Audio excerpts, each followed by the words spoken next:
नमस्कार, स्वागत है आपका। आप देख रहे हैं बात सपाट। मैं हूं आपके साथ सुमित झा। बात सपाट में आज बात हिसाबबारी की करेंगे।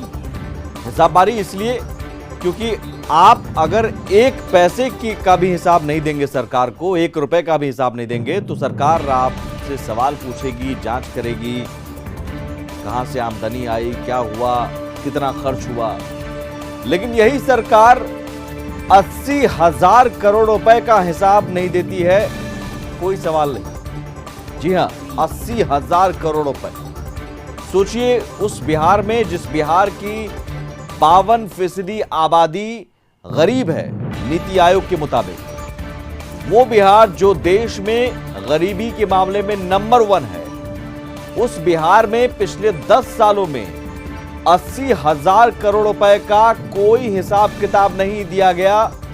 और क्या हुआ उस 80,000 करोड़ रुपए का कोई पता नहीं, कोई सवाल नहीं। तो आज बात सपाट में हम लेंगे हिसाब 80,000 करोड़ रुपए का, क्योंकि विधानसभा में तो बोतल, गाड़ी रोकने पर, अफसरशाही पर, वो हंगामे पर 5 दिन बीत गया। इन सवालों पर, आपसे जुड़े सवालों पर माननीयों को पूछने का वक्त नहीं। अपनी सुरक्षा, हमें हमारी गाड़ी क्यों रोकी, हमारे साथ ऐसा क्यों हुआ, इन सब मुद्दों पर बहस करने की दिलचस्पी होती है। तो सवाल है 80,000 करोड़ रुपए कहां गए, इस पर सवाल कौन उठाएगा। तो आज सवाल हम उठाएंगे आपके साथ मिलकर बात सपाट में।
कब किया गया और अस्वीकार योग्य उनका शो काउज था, उसके बाद भी अभी तक निलंबन उनको कम से कम निलंबन क्यों नहीं किया गया, त्वरित कार्रवाई क्यों नहीं हुई, इसके लिए कौन दोषी है, आप कार्रवाई करके सदन को अवगत कराइए।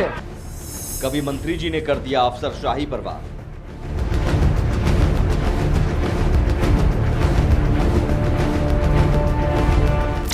ये अधिकारी है यहाँ जो खड़े हैं, इनकी सस्पेंशन होगी तभी मैं सदन में जाऊंगा।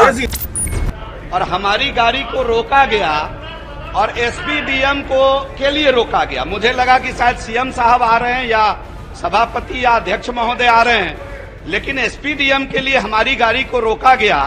ये दोषी अधिकारियों को आप आश्वासन दीजिए आसन से कि तुरंत सस्पेंड करके उस पर कार्रवाई किया जाएगा। आखिरी दिन राष्ट्रगीत पर हो गया वार पलटवार।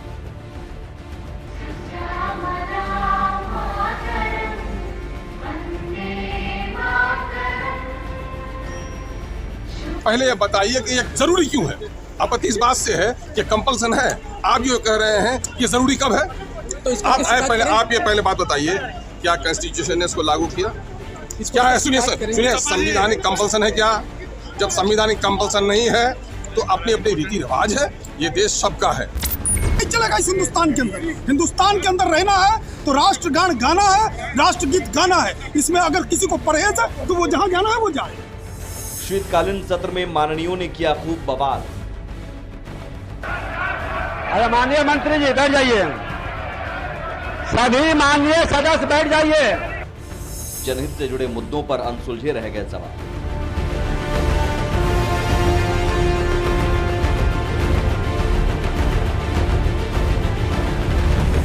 गरीब बिहार के 80,000 करोड़ का किसी ने नहीं मांगा।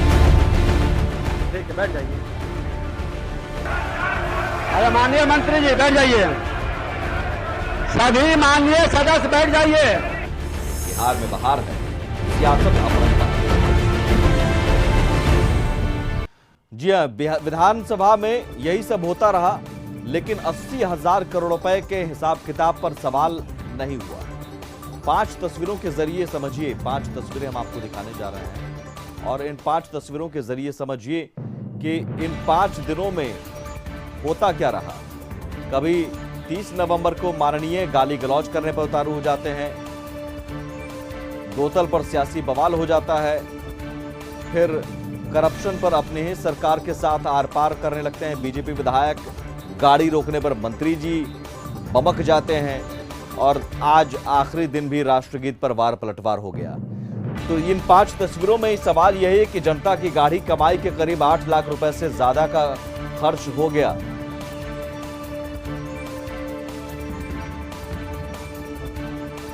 इन 5 दिनों में सत्र पर, कार्यवाही पर, 5 दिन के सत्र पर जनता की गाढ़ी कमाई के करीब 8 लाख रुपए से ज्यादा का खर्च हुआ, लेकिन इसके बदले जनहित से जुड़े मुद्दों पर सवाल उठाने के बजाय माननीय कभी गाली गलौज तो कभी बोतल तो कभी अपनी हनक को लेकर बवाल काटते रहे।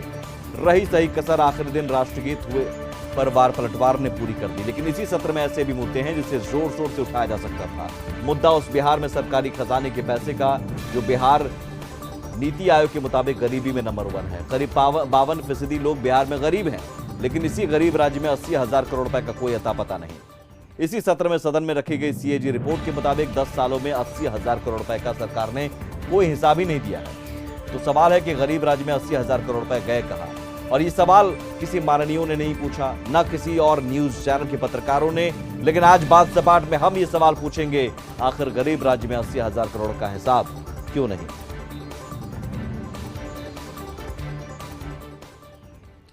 तो ये सवाल जरूरी है आपके लिए। गरीब बिहार में 80,000 करोड़ का हिसाब नहीं है, क्यों नहीं? तो इस खबर को पहले समझिए। 80,000 करोड़ का हिसाब किताब गड़बड़ाया कैसे? सीएजी की रिपोर्ट से खुलासा हुआ है। इसी सत्र में सीएजी की रिपोर्ट पेश हुई और बजट आकार बढ़ रहा है लेकिन खर्च कम हो रही है, सीएजी की रिपोर्ट ने कहा। सीएजी रिपोर्ट के मुताबिक 80,000 करोड़ के खर्च का हिसाब नहीं है। सरकार ने 80,000 करोड़ रुपए का कोई हिसाब नहीं दिया है, उपयोगिता प्रमाण पत्र जिसे कहते हैं। ये राशि 2011 से 2020 के बीच 80,000 करोड़ का हिसाब नहीं है। सरकार ने 80,000 करोड़ के उपयोगिता प्रमाण पत्र जमा नहीं किए, यानी कहां गए इतने सारे पैसे? सीएजी ने 80,000 करोड़ रुपए के गबन की भी संभावना जताई है और उस ओर इशारा किया है। 31 मार्च 2019 तक 58,242 करोड़ का उपयोगिता प्रमाण पत्र बकाया था, जो बढ़कर 31 मार्च 2020 तक 79,691 करोड़ यानी करीब 80,000 करोड़ रुपए बकाया हो गया। 2019-20 में 21,449 करोड़ का उपयोगिता प्रमाण पत्र नहीं दिया गया था। अब सोचिए कि क्या हालात हैं।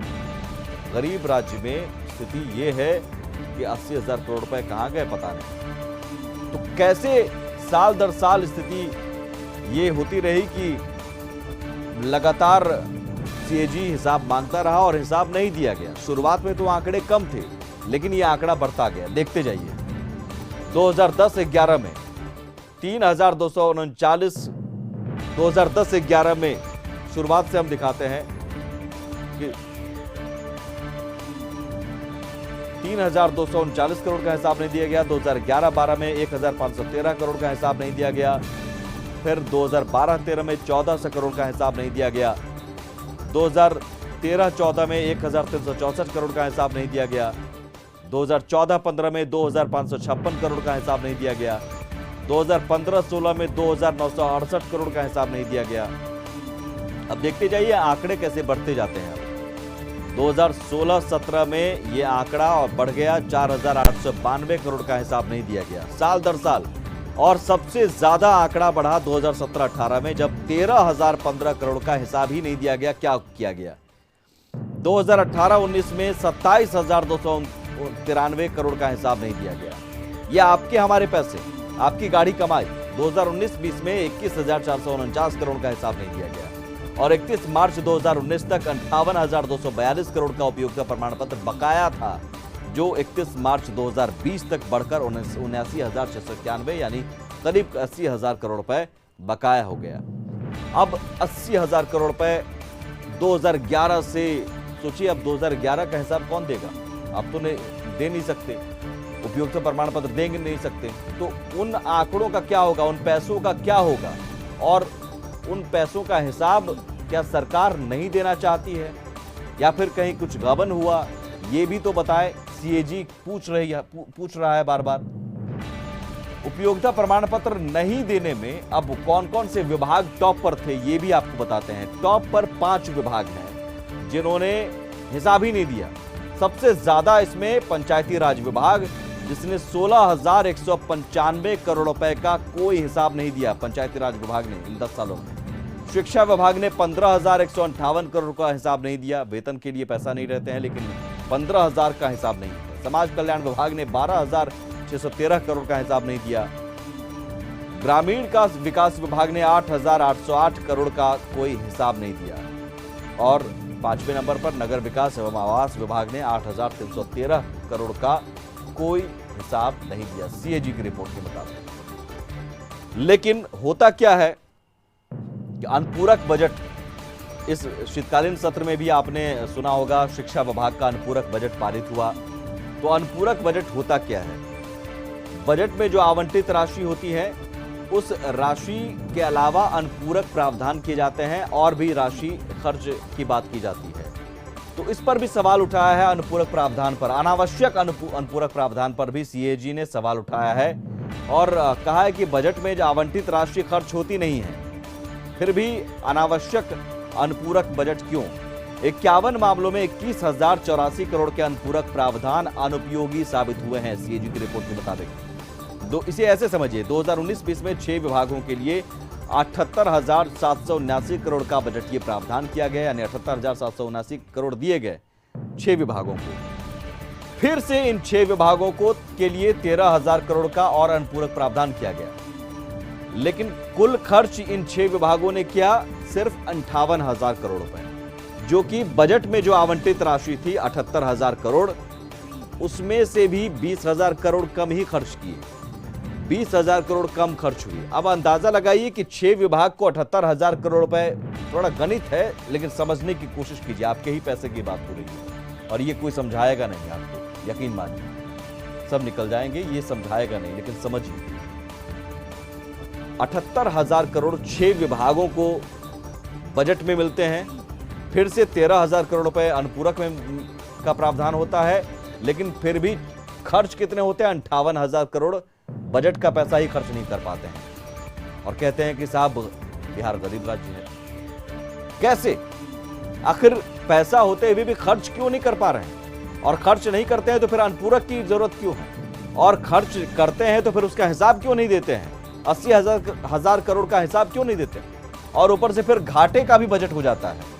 यह भी सीएजी की रिपोर्ट ने बताया कि पहली बार बिहार को इतना ज्यादा राजस्व घाटा हुआ, 1,784 करोड़ का राजस्व घाटा हुआ है। सोचिए, कहा जाता है कि राजस्व घाटा नहीं हो रहा है, लेकिन 1,784 करोड़ का घाटा हुआ है पहली बार। 2019 के दौरान 2008-9 के बाद पहली बार 1,784 करोड़ का राजस्व घाटा हुआ है। 14,724 करोड़ का राजकोषीय घाटा दर्ज किया गया। पिछले वर्ष की तुलना में 917 करोड़ यानी 6.64% ये आंकड़ा बढ़ गया। अब घाटा भी हो रहा है, खर्च भी नहीं कर पा रहे हैं और हिसाब भी नहीं दे रहे हैं 80,000 करोड़ का। लेकिन कर क्या रहे हैं? तो कर ये रहे हैं कि जो बेकार पड़ी सरकारी कंपनियां हैं, जो काम ही नहीं कर रही हैं, उन्हें करोड़ों अनुदान बांट रहे हैं। डिफॉल्टर सरकारी कंपनियों को करोड़ों अनुदान बांट रही है सरकार।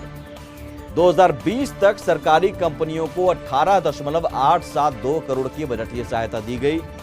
इनमें 18 कार्यरत कंपनियां हैं, लेकिन 16 कंपनियां इनमें काम नहीं कर रही। अब 16 कंपनियां काम कौन सी नहीं कर रही हैं, वो भी इस तरह समझ लीजिए कौन कौन सी ऐसी हैं। जैसे कि कुछ उदाहरण आप समझ आएंगे। बिहार राज्य फल सब्जी विकास निगम लिमिटेड, नाम कभी सुना आपने? काम करते हुए देखा आपने? लेकिन है, पैसा मिलता है इससे। बिहार राज्य निर्माण निगम लिमिटेड, इसका भी नाम सुना नहीं होगा। बिहार राज्य वन विकास निगम लिमिटेड, अब ये भी है, काम क्या करता है पता नहीं, लेकिन इसे भी सरकार पैसे दे रही है। बिहार राज्य मत्स्य विकास निगम लिमिटेड, इसे भी करोड़ों अनुदान दिए जाते हैं। बिहार हिल एरिया लिफ्ट सिंचाई निगम लिमिटेड, इन ऐसी कंपनियां, सरकारी कंपनियां, सार्वजनिक उपक्रम की क्षेत्र की कंपनियां हैं जो काम नहीं कर रही हैं, लेकिन इन्हें करोड़ों पैसे दिए जा रहे हैं। तो इतना सारा घालमेल हो रहा है, और इस घालमेल पर सवाल उठाने के बजाय माननीय क्या कहते हैं? माननीय कहते हैं कि साहब हमारी गाड़ी को रोक लिया गया, हम सिपाही को बर्खास्त करेंगे, हमारी गाड़ी को रोककर हमारे अधिकार को छीना गया, अफसरशाही हावी है, मंत्री कहते हैं, विधायक बवाल करते हैं, फिर बोतल ढूंढने में डीजीपी साहब लग जाते हैं, मुख्य सचिव लग जाते हैं। 80,000 करोड़ ढूंढने में कोई नहीं जाएगा। 80,000 करोड़ रुपए कहाँ गए, इसे ढूंढने के लिए किसी को नहीं लगाया जाएगा। बोतल ढूंढने में मुख्य सचिव लग जाते हैं। यही सवाल है कि 80,000 करोड़ रुपए सोचिए, इस बिहार में जो गरीब राज्य है उसका हिसाब किताब देने का फर्ज किसी को नहीं है, और इस सवाल को उठाने की जिम्मेदारी किसी की नहीं है। जनता को कम से कम ये जानना चाहिए, और इसलिए जानना चाहिए क्योंकि जनता गरीब है इस राज्य की। ये हम नहीं कह रहे, नीति आयोग कह रहे हैं, और नीति आयोग क्या कह रहा है ये भी आपको बताते हैं। बिहार की आबादी नीति आयोग के इंडेक्स के हिसाब से करीब 52% गरीब है, जबकि झारखंड में 42.16% लोग गरीब हैं। उत्तर प्रदेश में करीब 38% लोग गरीब हैं, मध्य प्रदेश में करीब 37% और मेघालय और असम में करीब 33% लोग गरीब हैं। नीति आयोग की मल्टी डायमेंशनल पॉवर्टी इंडेक्स में यह जानकारी दी गई है, और इस इंडेक्स में हाल ही में खुलासा किया है। ये इंडेक्स जो है बहुआयामी गरीबी सूचकांक में, इसमें मुख्य रूप से परिवार की आर्थिक और अभाव की स्थिति को आंका जाता है, यानी परिवार की आर्थिक और अभाव की स्थिति कैसी है। इसमें 3 आयाम स्वास्थ्य, शिक्षा और जीवन स्तर का आकलन होता है। अब इसमें यह है कि किशनगंज सबसे ज्यादा गरीब जिला है। बिहार के 5 जिलों में 60% लोग अमीर वर्ग के हैं, लेकिन 11 जिलों में 60% से ज्यादा लोग गरीब वर्ग के हैं। सोचिए, जिस बिहार में 11 जिलों में 60% से ज्यादा लोग गरीब हों, उस बिहार में 80,000 करोड़ रुपए का हिसाब नहीं रहता है, और करोड़ों रुपए ऐसी कंपनियों को बांटे जाते हैं जो कुछ काम नहीं करती है। और सबसे बड़ी बात कि बजट आकार बढ़ाते जाते हैं, कहेंगे कि साहब हमने देखिए 2 लाख करोड़ का बजट पारित कर दिया, खर्च करेंगे चवन्नी, आमदनी दिखाएंगे रुपया, खर्च करेंगे चवन्नी। शिक्षकों के वेतन के लिए कहेंगे पैसा अभी नहीं है, विकास योजनाओं के लिए पैसा, इन सब चीजों के लिए अगर पैसा जरूरी है तो पैसा खर्च हो क्यों नहीं रहा है, और हो रहा है तो हिसाब देने में दिक्कत क्या है, यही सवाल है। क्योंकि गरीब राज्य बिहार है, और बिहार अगर गरीब है तो वहां तो एक एक रुपए की, एक एक पाई का वैल्यू होता है ना। और इसी तरह झारखंड में भी वैल्यू होता है ना एक एक पाई का, क्योंकि बिहार के बाद तो झारखंड ही गरीब है, दूसरे नंबर पर झारखंड गरीब है। झारखंड गरीब राज्य है नीति आयोग के मुताबिक, 42% आबादी यहाँ गरीब है। लेकिन भले ही लोग गरीब हैं झारखंड में, माननीय गरीब नहीं होनी चाहिए। जरा देखिए, यहाँ मंत्रियों की शानो शौकत के लिए खरीदी जा रही चीजों की पर कोई रोक नहीं है, और सरकार मंत्रियों के आराम के लिए तमाम चीजें मुहैया करा रही है। अब सरकार के एक और ताजा फैसले को लेकर विपक्षी बीजेपी ने हेमंत सरकार की आलोचना की है। बीजेपी ने सरकार पर निशाना साधते हुए कहा कि राज्य में लोगों के कल्याण के लिए चलाई जा रही योजनाओं पर सरकार अपना रोना रोती है, वहीं मंत्रियों की सुख सुविधा के लिए करोड़ों रुपए खर्च कर रही है। दरअसल राज्य की हेमंत सरकार ने सूबे के मंत्रियों के लिए लाखों रुपए कीमत की गाड़ी खरीदने का फैसला लिया है। इसके तहत सभी मंत्रियों को गाड़ी खरीद कर देने का फैसला लिया गया। वहीं बीजेपी के आरोपों पर कांग्रेस ने पलटवार किया है। प्रदेश अध्यक्ष राजेश ठाकुर ने कहा कि बीजेपी के नेताओं को बेतुकी बयानबाजी से बचना चाहिए। दरअसल मंत्रिमंडल समन्वय विभाग 11 मंत्रियों को फॉर्च्यूनर गाड़ी देगा, और इस पर करीब 3 करोड़ रुपए खर्च किए जाएंगे। मंत्रियों के लिए महंगी गाड़ी खरीदी जाएगी, और गाड़ियों की खरीदारी की प्रक्रिया अंतिम चरण में है। मंत्रियों के अलावा राज्यपाल और मुख्यमंत्री के लिए भी नई गाड़ी खरीदी जाएगी। हालांकि गाड़ियों का मॉडल अब तक तय नहीं किया गया है। इससे पहले आलीशान बंगले बनाने की भी खबर आपने देखी, और आलीशान बंगले भी बन रहे हैं मंत्रियों के।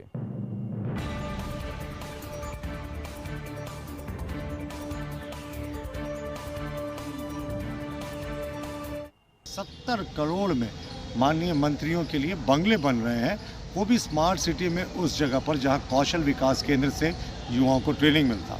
और अब तो माननीय मंत्रियों के लिए नई फॉर्च्यूनर गाड़ियां करोड़ों रुपए में खरीदने का आदेश जारी हुआ है। हम इसे पूरे तरीके से फिजूल खर्ची मानते हैं और ये मानते हैं कि राज्य सरकार का फोकस अंतिम व्यक्ति का विकास नहीं है, बल्कि ऐशो आराम सुविधाएं यही पहुंचाना है अपने मंत्रियों को, खुद माननीय मुख्यमंत्री जी को। नहीं तो आप खुद सोचें ना, सोना बाथ, स्विमिंग पूल, तमाम तरीके के कन्वेंशन सेंटर से लैस इनका एक एक बंगला होगा। और फॉर्च्यूनर गाड़ियां नहीं आ रही हैं। पहले से जब बहुत सारी गाड़ियां इनके पास, इनके काफिले में हैं, तो नई गाड़ी को खरीदने का क्या औचित्य? लगातार 15 सालों तक किस तरह से राज्य में का बेड़ा गर्क किया है, किस तरह खजाना लूटने का काम किया है, किस तरह मोमेंटम झारखंड के नाम पर, चॉकलेट और प्लेट के नाम पर लूटने का काम किया, वो किसी से छुपा नहीं। भारतीय जनता पार्टी को कोई भी आरोप लगाने से पहले अपने गिरेबान में झांकना चाहिए और जिस तरह से ज़रूरत होती है वो चीज़ें खरीदी जाती है। ये कोई नई बात नहीं है। हम आंतरिक सुरक्षा और नक्सल घटनाओं को रोकने के लिए दिए गए पैसे की खरीद नहीं कर रहे हैं। भारतीय जनता पार्टी के शासनकाल में तो इंडिवर खरीदा गया था, वो किसी से छुपा नहीं है। तो बिहार में बोतल ढूंढिए, 80,000 करोड़ रुपए मत ढूंढिए। झारखंड में हड़िया ढूंढिए, मंत्रियों की गाड़ी पर सवाल मत पूछिए। लौटते हैं बस थोड़ी देर में। और बाकी माननीयों के लिए तो मुद्दे बहुत सारे हैं हंगामा करने के लिए। 5 दिनों में आपने देखा ही, और आखिरी दिन, शीतकालीन सत्र के आखिरी दिन राष्ट्रगीत पर भी बवाल होने लगा। अब सवाल है कि राष्ट्रगीत पर भी बवाल क्यों? लौटते हैं बस थोड़ी देर में।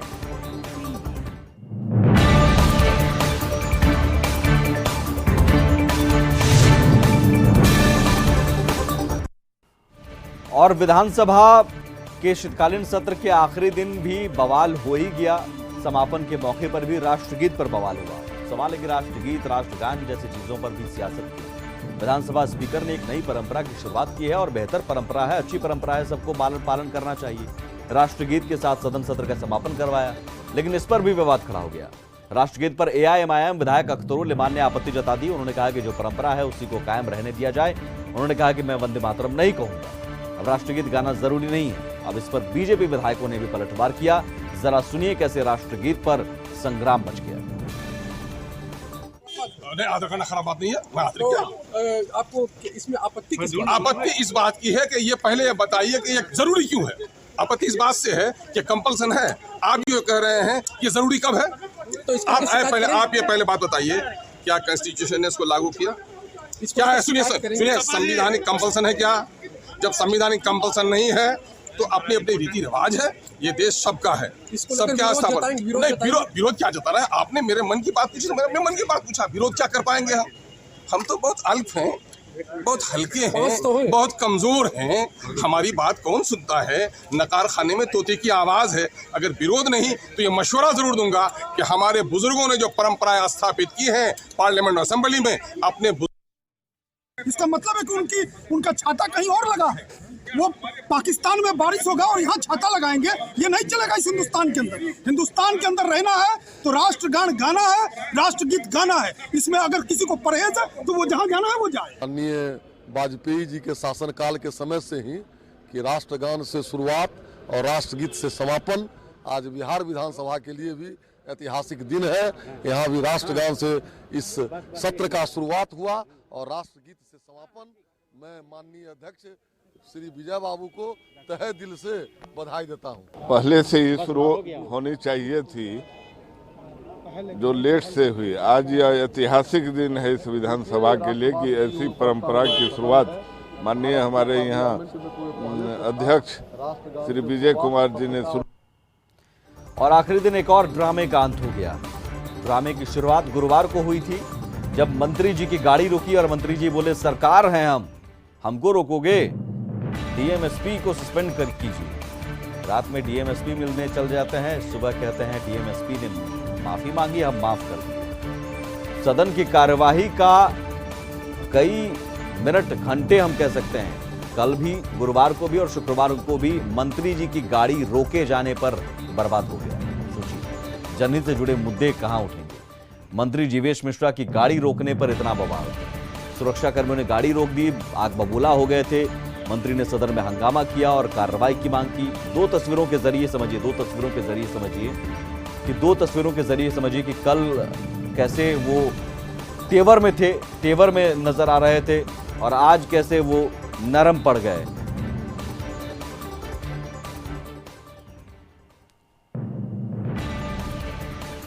लेकिन अरे बैठ जाइए, पहले हमको कहने दीजिए ना, पहले हमको कह लेने दीजिए, फिर आप बताइएगा। और हमारी गाड़ी को रोका गया और एसपीडीएम के लिए रोका गया। मुझे लगा कि शायद सीएम साहब आ रहे हैं या सभापति या अध्यक्ष महोदय आ रहे हैं, लेकिन एसपीडीएम के लिए हमारी गाड़ी को रोका गया। ये दोषी अधिकारियों को आप आश्वासन दीजिए आसन से कि तुरंत सस्पेंड करके उस पर कार्रवाई किया जाएगा। अदरवाइज ये इस प्रकार से जनप्रतिनिधियों को अगर अपमानित किया जाएगा तो ये कहीं न कहीं ये उचित नहीं है। इस पर मुझे आश्वासन चाहिए आसन का। आप कस्टोडियन हैं, आप क्यों रोका गया? माननीय मंत्री जी, कि डीएम बड़ा, एसपी बड़ा कि सरकार बड़ी? माननीय मंत्री जी से हमने पूछा कि कौन है, इन्होंने कहा कि ट्रैफिक के पुलिस। सदन की एक कमेटी आज हम बैठ रहे हैं, दलीय नेताओं को हमने कार्य मंत्रणा समिति में बुलाए हैं और बैठ करके वो समिति जांच करके जिसको अनुशंसित करेगा उस पर कार्रवाई करे। 2 मिनट में अगर कोई अप्रत्याशित घटना घटे उसके ऊपर संज्ञान लेना आसन की जिम्मेदारी और जवाबदारी है, जिसको आपने बखूबी निभाया है। कि यहाँ के जो वर्तमान डीएम है और एसपी है, एक काबिल सदस्य ने इस प्रश्न को रखा भी था कि उन्होंने मुझसे समय मांगा था और रात के 9:30 बजे वो मिलने आए।